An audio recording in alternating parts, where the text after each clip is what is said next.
Hi everyone, it's Nina Pantic here on the Tennis.com podcast, and I just wanted to share a little disclaimer before we get into this episode with USTA Wheelchair National Manager and Head Coach Jason Harnett. This episode was recorded and filmed at the USTA National Campus long before the coronavirus pandemic, so that's one big note. And it was also recorded before the USTA announced huge changes to the player development department. Hard news aside, we're going to hear from Jason about what it's like to be an able-bodied coach working with elite wheelchair athletes. Let's get into the episode.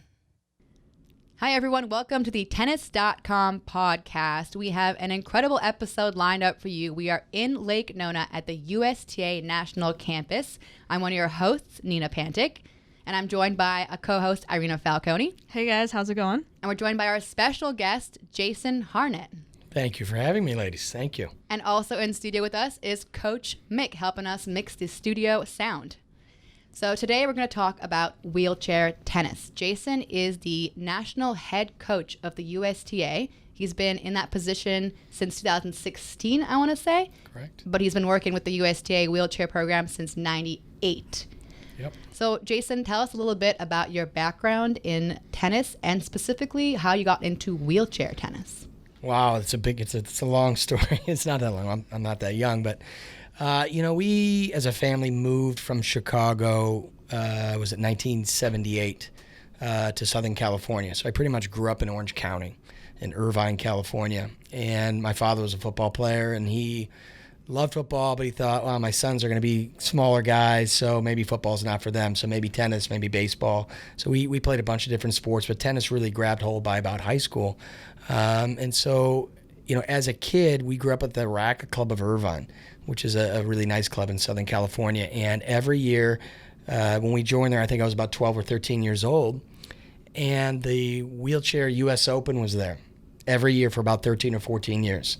And so for me as a 12, 13-year-old kid, walking in and all of a sudden there's 200 or 300 people in wheelchairs, playing recreational tennis and elite level tennis in the same place, you took notice of that. It was hard not to, stop and take a look around. And at that time, I remember always reading the LA Times or the Orange County Register, and you always saw Brad Parks and Randy Snow's name everywhere that week, during the U.S. Open. I always thought it was cool because it was our club.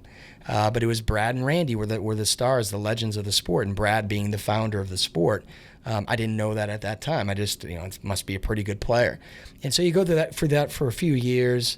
I played high school tennis, junior tennis, played college tennis up at the University of Washington in Seattle, and then I came back and started coaching.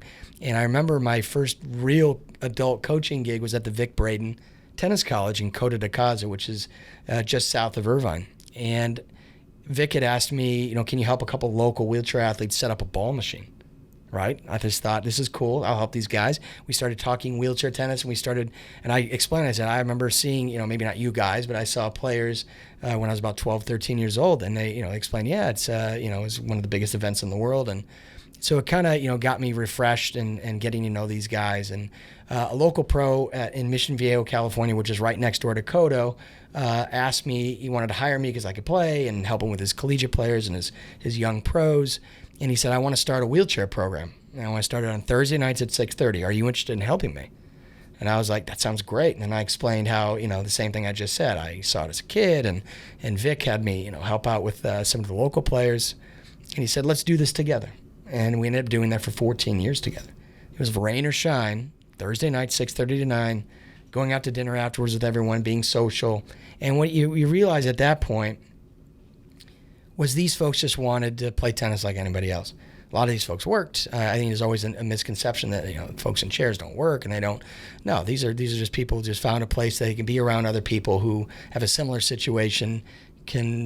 There's an understanding there. There's a kindred understanding that as able-bodied people maybe we don't quite get or understand, and they were able to just come to a place once a week and spend time together. So as that progressed, 1998 comes along, and the USTA had now become the national governing body for wheelchair tennis. It was run before that by Brad and Wendy Parks, the National Foundation for Wheelchair Tennis. for 20 years. And I think the sport had grown at that point to the point where they were like, okay, it's bigger than we can handle. So that's where the NGB comes in. The USTA comes in and takes over. And I think at the beginning, the USTA really didn't understand what they were doing. I mean, I can say that from the outside. They just didn't have a grasp on what wheelchair tennis was, how big it could be, what kind of growth are we talking about. And so I thought about it, that we didn't have any people in chairs on the inside at the USTA.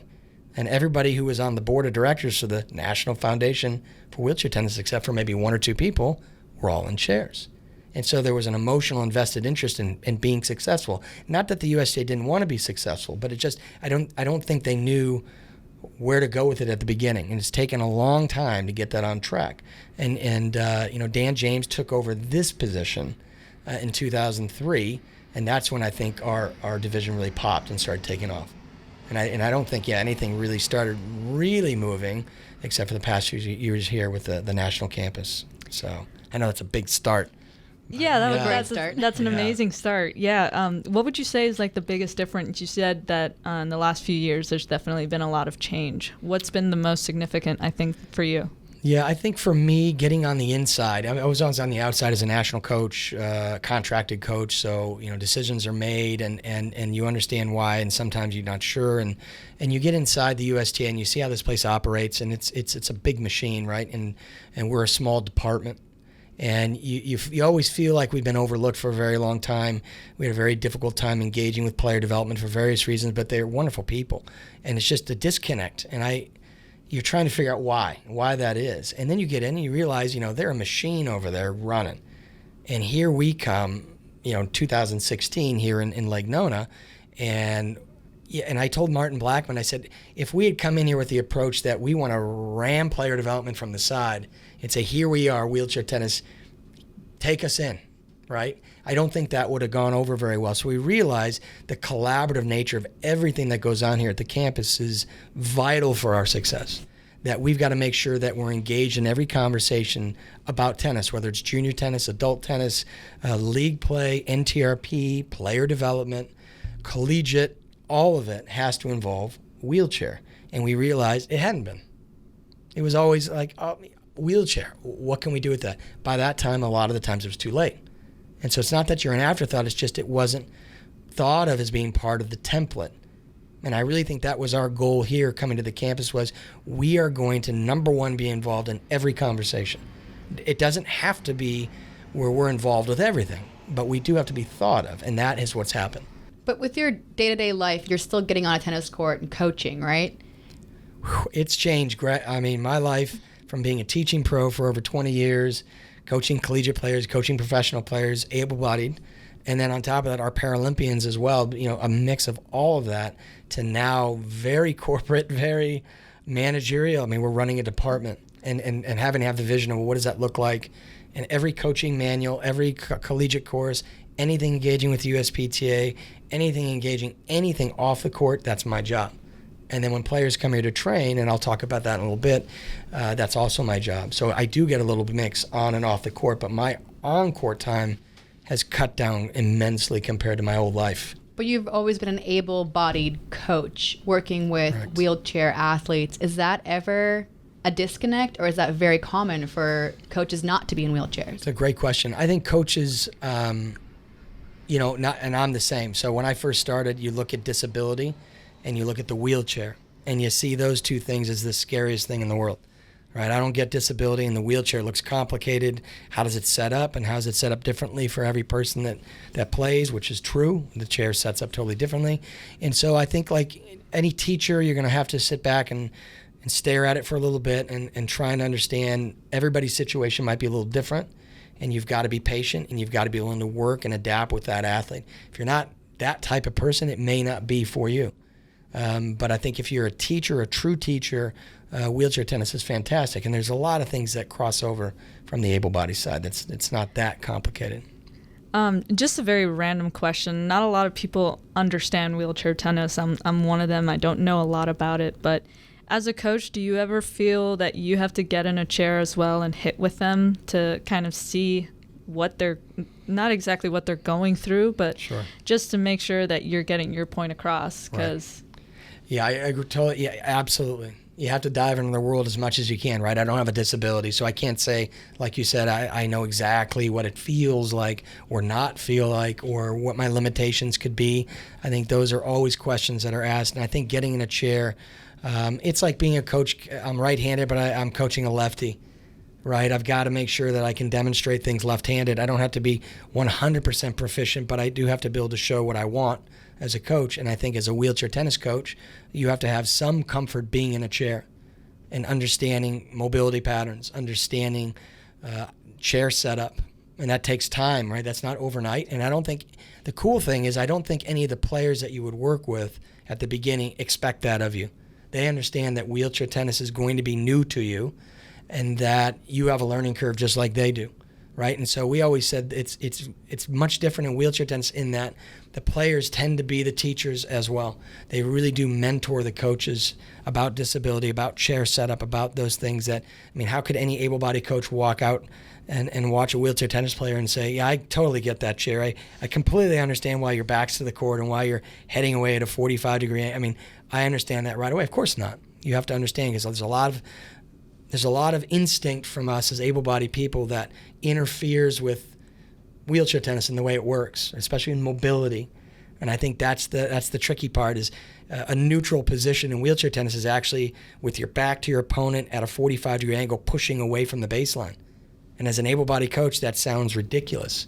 But when you realize that's actually the ready position, it's a neutral ready position, ready to go both directions. And once you grasp that, it's absolutely fascinating as a coach, and it grabs you because and again, as able-bodied people, that's all we know is able-bodied tennis, all we know. And when it's hammered into your life decade after decade, and then you get in a chair, and then you start working with the athletes, it's so different and so cool and so challenging that I think everybody should do it. I mean, it's honest to God, you don't, and I say it this way, I always say, you may have heard about it, and then secondly, you may have seen it. Third, you may actually get on a court and hit with someone in a chair. But the fourth and final step is getting in the chair. Once you get in the chair, it changes everything. Because you can go out and watch the best players in the world at the Grand Slams and go, oh my gosh, I mean, these guys are unbelievable. But you don't get it until it's visceral, until you feel it. And when you get in the chair and you see how difficult it is to push a chair with a racket in your hand, you start to have a completely different level of respect for the players. And you're not even talking about disability. You're just talking about the difficulty of pushing a wheelchair and playing tennis. It's so difficult. I mean, tennis is hard. It's hard to be good at it. But man, in a wheelchair, it's such a challenge. Just the chair itself is so challenging. Hey everyone, we're here with Jason Harnett talking all things wheelchair tennis and a few challenges and biggest rewards of his job. Keep listening. You're talking about watching players and thinking that they're amazing and they're great. When you go to a Grand Slam, you see this. What differentiates someone who's won Grand Slams like we have, you've worked with David Wagner, Esther Vergeer is one of the most famous wheelchair athletes of all time. What's the difference between someone like that and someone who's able to rally? Like, what is it? The way they hit their forehand, the way they move, their chair maneuvering? Like, what are the keys to being amazing? Yeah, I think it's like process. I mean, you can talk to Dr. Larry Lauer, who's our mental skills here. I mean, everything's about process, right? It's professionalism. That doesn't matter if you're in a chair or not. It's really just about how she, I use Esther as an example, David's an example. These are two athletes who've committed their lives to the sport, right? I mean, David lives at the Olympic Training Center in Chula Vista down in San Diego. He's been there for years, and he knows that a place like that will provide him the resources that he's going to need to be as professional as he can in the wheelchair tennis world. Esther, outrageous.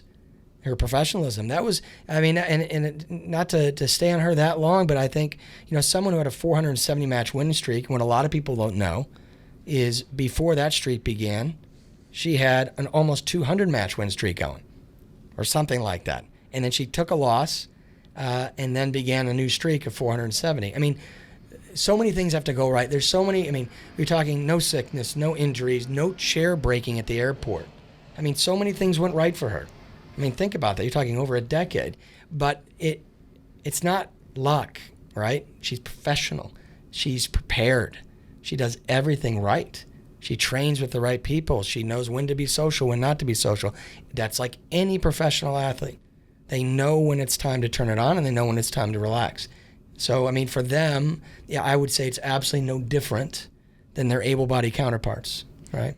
But there's a difference in terms of tournaments they have that they can play, the prize money they're getting. Can you make a living as a wheelchair athlete? Do they all have side jobs? You know, I know that both of them have committed to it, but is it sponsors? Like, how do you become a well-paid It's a huge challenge, right? I mean, it's a discussion.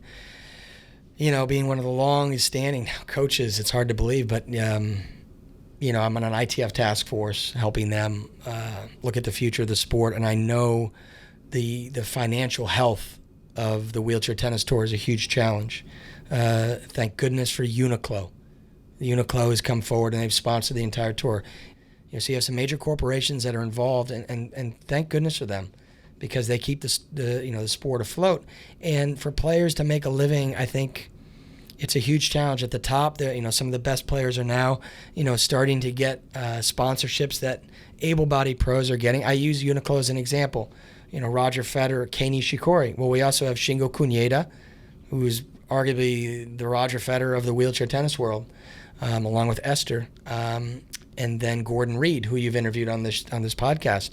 And I think when you look at the whole scope of the sport, is if the able-bodied world can start to look at opportunities to integrate where it's reasonable, the exposure level for players like Shingo and Gordon and Esther and David, they go up and up. And with that comes, I think, the opportunities for sponsorship.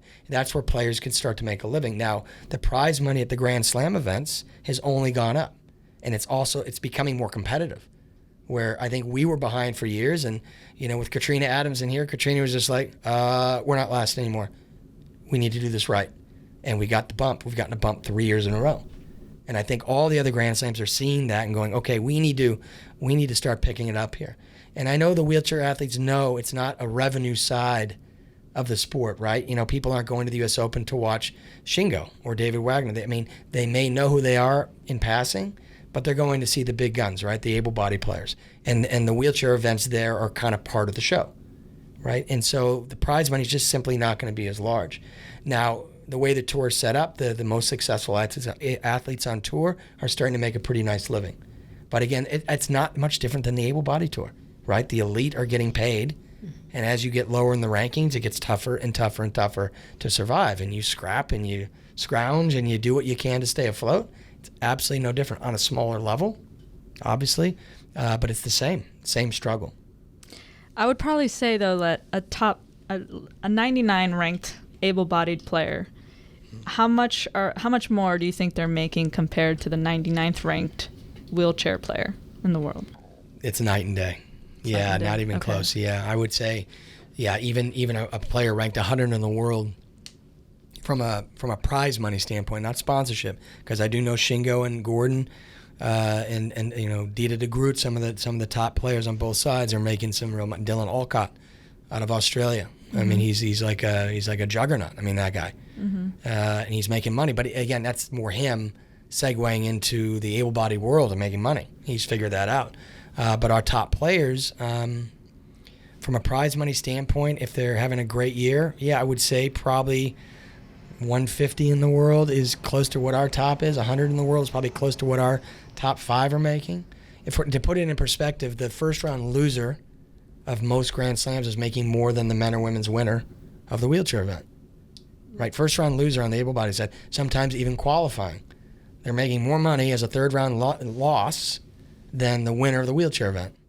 And I know that's difficult for the players, but I think the players understand it's an evolution, that it is getting better. They're not only more attention, but I think the NGBs or the owners of the Grand Slams, we happen to own the U.S. Open, are starting to figure out that we need to start pressing our professional, wheelchair athletes more and more, because para sport, I will say, is not going away, and it's only growing worldwide. And so I've from our perspective, the USTA's perspective, we need to be at the forefront. We need to be leading that charge, not playing from behind and reacting to what other para sports are doing. We have such a wonderful opportunity here to be that leader. And so I think everybody's starting to figure out that para sport, and especially every Paralympic cycle that comes around, it becomes more popular, but then it fades out a little bit. So we were trying to push it so when there's momentum coming out of Tokyo, that we're able to ride that wave and continue to, make the sport better for everybody. I want to get into the technical aspects of the sport as well, so everyone listening can understand what the differences between able-bodied and wheelchair, if you're going to try and sum it up to someone who's never watched it before and doesn't understand why the ball was bouncing twice. Well, I think the genius of Brad Parks and Jeff Minutebreaker back in the beginning, back in the late 70s, not to rehash Brad, but Brad got hurt. He was 19 years old, a young athlete, skier, was doing some freestyle jumping and got hurt. But they made a decision early to make the adaptations to the sport as minimal as possible. And I think that was genius. I think a lot of people ask when they see it, are the courts smaller? Are the balls different? Are the rackets different? It's everything different. And I think they had enough sense, even at that young of an age. I know Jeff was older. He was a rec therapist for Brad. They were smart. They just said, we're going to add a bounce, 2 bounces. And let's leave it at that, and let's see where that goes. That gives us a little bit more time. Now, the 2 bounces at that time was because the quality of chair they were using was just a clunky, everyday chair that was almost hospital chair-like. This is before sport chairs really were engineered and designed. I know Jeff was one of those first guys who was engineering sport chairs. But they saw that as, and again, what it does, it allowed wheelchair tennis to integrate into the able-bodied world right away. So, Irina can go play with someone in a chair right now. All that happens is you get 1 bounce, they get 2 bounces. First bounce has to be inside the parameters of the court. Second bounce can be anywhere. You don't have to take a second bounce, right? You can do anything else. And again, the players of today are much faster than that time. So you'll see a lot of players now taking a lot of bounce, 1 bounce tennis. And I think it's just because of the speed of the sport, and it's part of the tactics, taking time away from your opponents by taking it on 1 versus 2. And you'll see the 2 bounce really used in more of a defensive play. But for your average person watching, sometimes that second bounce is a little strange. You're like, is the point over? If they don't know. So it's important that, this is what we're doing right now. People listening are now going to go, okay, second bounce is legal. And that's important. If you play in a league and you play against someone in a wheelchair, you better remember they get a second bounce and not stop playing, because they're going to track that ball down and put it in play, and no one's going to be ready, right? So that education is all part of it. But I think we always say people watch it for the first time. They do see the technical difficulty of the chair, but I think they also see a regular racket, a regular ball, and, players are just enjoying it for the same reasons they enjoy playing. So hopefully, we always say about 15 minutes, you stop seeing the chair. Right, you just start seeing tennis. That's all you see. And it is true. 15 minutes, all it takes, and all of a sudden you're engaged in the play. It's really cool. Hey listeners, you're listening to the Tennis.com podcast with Jason Harnett. We're talking about how he got into wheelchair tennis coaching and what has kept him involved in wheelchair coaching for so long. Keep listening. We were just watching a few players out here, and I was actually commenting to Nina. I was like, they have more wrist rotation than I do, more shape on their ball than I do. Mm-hmm. I mean, they're unbelievable athletes. Unbelievable athletes. And again, the level of play is so high. And I think for someone like yourself, you guys are players, right? And you're like, really good tennis. And then you see it. It's like good tennis. It doesn't matter if it's in a chair or not. Like, that's really good tennis. And you look at the physicality. These athletes are so strong. Like our Paralympic player, you've met Mackenzie Solden, who trains here with me, and you go in the gym and you watch Mackenzie rip out 20 pull-ups, and you're like, you got to be kidding me. It's mind-blowing to me. I was watching her in her chair. Yeah, to be able to do that. Oh my God. Wait, she's still in the chair? Yes. She lifts the chair. She'd go up there and do a pull-up with the chair and just knock him out, no problem. Knock him out. Because I asked Satoshi Ochi, who is our head strength and conditioning coach here, I go, who's the strongest female athlete? He goes, Mackenzie. It is not even close. No doubt. And again, her life. Now, Mackenzie, and a very important person historically here at the USTA. I mean, Mackenzie Solon's just not only a wonderful person, but here is someone who comes in with a master's degree in marketing and advertising from the University of Alabama, is a Paralympic gold medalist in basketball in Rio in 2016, but was also a Parapan gold medalist in 2011, which qualified her for tennis for London. So you're talking a multiple Paralympian in 2 sports, which is rare enough. But now she's training here every day. And she's not a kid. That's another aspect which is great for us to have. It's not a 20-year-old coming in. No offense to 20-year-olds, but from a life experience standpoint, Mackenzie's head and shoulders above most. So she comes in having worked in the real world, trying to get back into sports, I kind of, dragged her back into the tennis world a little bit, but I think she's loving it. She's loving being here and being around you guys training. And I think she just loves being a part of it. And it just represents what we hope this place will be for us, is having able-bodied and our parasport athletes, our Paralympic track athletes training side by side. And after a while, it's no longer, hey, it's Mackenzie in the wheelchair. It's Mackenzie. I don't even see the chair. Hey, Arena, what's going on? Hey, Mackenzie, what's going on? That's what we want. No more cameras, no more interviews, just Mackenzie training. That's when you've arrived, right? She's just one of the athletes here, and that's what we want. So it's probably also really great for the kids that train here and the pros that train here to see those kind of athletes so dedicated and nothing stops them. Because I know we keep saying you don't see the chair, but the first thing people think when they see someone in a chair is, how did you get there? And I think that some athletes probably want to leave that behind no matter what their story is. Do you get that sense? Yeah. You hear it both ways. I argue with the players a little bit about this because the great Randy Snow had a thing, leave your sympathy at the door. When you come through to watch us, we're athletes first. Look at us as athletes. And I think there's no question. You go out and watch Gustavo Fernandez and you look at him and you're like, it's Atlas. The guy's unbelievable. And you look at someone like that and you go, look at the work that guy's put in just by looking at him. There's no doubt, a lot of work, a lot of respect. But I think we, on the able-bodied side, I think it's very important. We're all interested in know, how'd you end up in a chair? I mean, that's always the question. And I know the athletes rarely want to go there and say, I got to tell my story again. I go, but that's a huge marketing piece of it in selling the sport because people want to know. Now, it doesn't mean you got to sit there and dwell on it because you want to talk about the tennis. But I think there's a way to balance it and learn about the athletes both on and off the court. What happened? Okay, great, you've overcome that. But you're right, able-bodied players watch that. And I was talking to a group just a few weeks ago, and I said, you know what? Persistence is always a word we use a lot of, but it's also at the same time, it's like we don't want to hear the excuses. I don't want to hear, if I told you the story of Mackenzie and what she's been through and had to endure as such a young person for the past 20 years, 25 years of her life, there are no excuses for any of us, right? I mean, it's just like what she's had to endure, not only to then try and, have a wonderful life and have a functional life, but at the same time play at an elite level of two sports.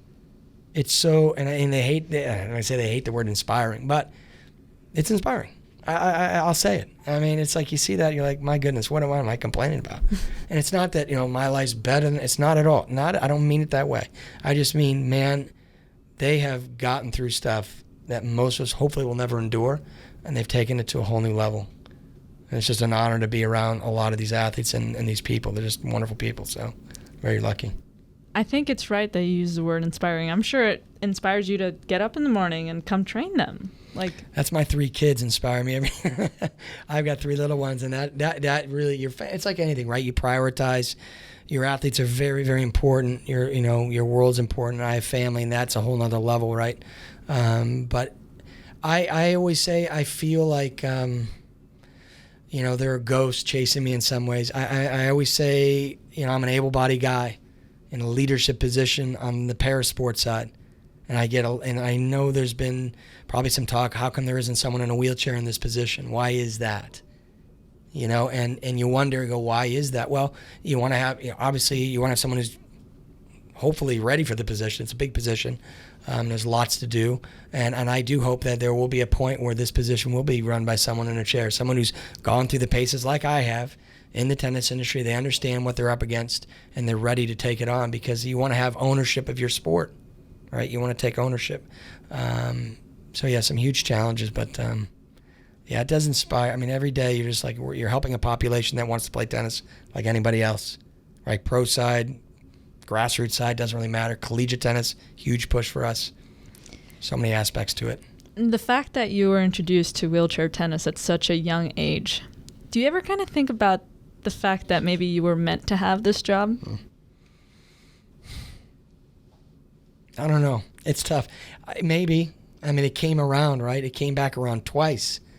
Right. And maybe this is where I belong, and maybe this is what I was meant to help out and do in the sport of tennis. I mean, tennis has done so much for us, and then you see a population like this, starving for, just people to become engaged and stuff. And I saw from a coaching aspect, there were so many, people helping out at the beginning that maybe weren't professional coaches, maybe, had that background.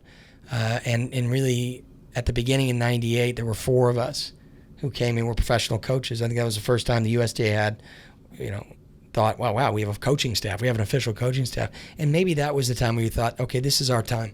This is our time to really push the sport in the way it had. And when I mentioned having ghosts chase me, I mean the Brad Parks, the Randy Snows, the Estevere Gears. It's been handed off to us, right? The torch has been passed to us. It's our time to run with it, right? And so now we see the opportunities here, and it's like you tell yourself every day, don't blow it. Really stay on track, be thoughtful. Even if, and I'm not one to be quick to react. I like to think things through and be process driven. So, we're looking 5 to 10 years out. And what does that mean? What does that mean from a foundational standpoint? Because I don't want to throw stuff out there just to get it out there and then end up having to pull it back and clean it up and reintroduce it. I really want to avoid that. Do it once, do it right, and then keep moving. So. All right, I want to end on one last question. Again, this is just for the general population. If they want to know more about wheelchair tennis, what advice would you give them? Because if they're afraid they're going to step in it and say something offensive or say something wrong, which I think is something that's natural when you see someone in a chair. What's your advice for someone trying to be like, look, I want to know more without being rude? Well, I think you can always approach them. I don't think the first thing you do is you walk up to someone and say, "What happened to you?" That's. I think you start any conversation as naturally as you can, and I think what I learned early was I was trying to be helpful. Right? I remember working with an older athlete, and he was trying to get in his car, and the whole transferring process from chair to car, and then what do you do with the chair? Right? He's got to break the chair down, put the chair in the passenger seat. There's a breaking down of the chair. There's a whole process. And what did I do? I jumped in, grabbed his chair, and wanted to help. And what I did was I completely disrupted his process, right? Because there's a process to this. And you learn that quickly going, you know what? Unless they need help, and it's obvious they're going to fall or something's going to drop in their groceries, leave them alone. If they need help, they'll ask. And I know that's the first step, that first introduction, because everybody wants to jump in and help, and you don't realize sometimes you're disruptive to their process, so you leave it alone. But again, when I give interviews and stuff, you always talk about the person first before the disability. Because we stop talking about our disabled athletes, athletes with a disability. It seems like a simple correction, but I think it makes a little difference. Putting the person first. I think that's what I would want, right? Talk to me, not my disability. So little things like that. But if you're trying to learn about the sport specifically, gosh, we're so lucky with technology now with YouTube and so many videos put online. You can just go look up wheelchair tennis and you can watch the Paralympic Games from London, from Beijing, from Athens. You can go back in Sydney. They're all there. Or there's just videos there and you can just watch. And you'll learn everything you need to know about tennis by just watching. So most of us coaches do anyway. We watch, we observe, and then formulate an opinion that we hope is correct, but anybody can do that. All right. Yeah. Well, I think we've learned a lot about perspective, a lot about this sport that we're hoping grows and gets bigger. And we honestly, this has been a great episode with Jason Harnett. Thank you, ladies, very much. And just on a personal note, I think you were meant for the job. You're doing a great job. Thank you. Keep it up. Very much. Keep it up, Coach. All right. Thanks for listening to the Tennis.com podcast. From the Tennis Channel Podcast Network, this has been the Tennis.com podcast. Be sure to subscribe to stay caught up. We're available on Apple Podcasts, Spotify, and every major listening app, as well as tennis.com/podcasts. You can also see the videos of our episodes on Tennis Channel's YouTube page and Tennis.com's Facebook page. We're your hosts, Nina Pantic and Irina Falcone. We'd like to thank our team, editor and audio designer and video editor Christina Koseva, producers Alexa March and Sean O'Malley, and executive producers Shelby Coleman, Kyle Einhorn, and Andy Chu.